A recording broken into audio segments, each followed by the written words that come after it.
Et voici le chapitre 4.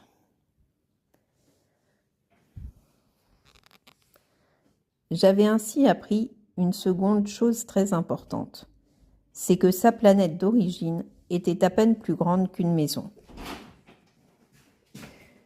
Ça ne pouvait pas m'étonner beaucoup. Je savais bien qu'en dehors des grosses planètes comme la Terre, Jupiter, Mars, Vénus, auxquelles on a donné des noms, il y en a des centaines d'autres qui sont quelquefois si petites qu'on a beaucoup de mal à les apercevoir au télescope. Quand un astronome découvre l'une d'elles, il lui donne pour nom un numéro. Il l'appelle par exemple l'astéroïde 325. J'ai de sérieuses raisons de croire que la planète d'où venait le Petit Prince est l'astéroïde B612. Cet astéroïde n'a été aperçu qu'une fois au télescope, en 1909, par un astronome turc. Il avait fait alors une grande démonstration de sa découverte à un congrès international d'astronomie. Mais personne ne l'avait cru à cause de son costume. Les grandes personnes sont comme ça. Et voici l'illustration du télescope.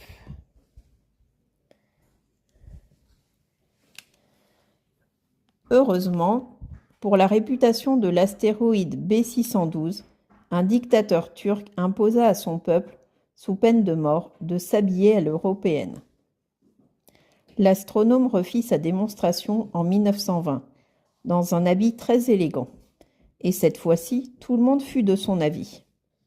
Si je vous ai raconté ces détails sur l'astéroïde B612, et si je vous ai confié son numéro, c'est à cause des grandes personnes.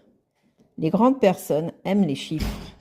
Quand vous leur parlez d'un nouvel ami, elles ne vous questionnent jamais sur l'essentiel.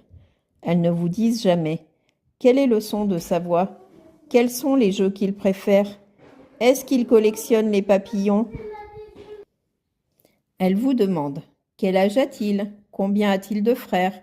Combien pèse-t-il ? Combien gagne son père ?»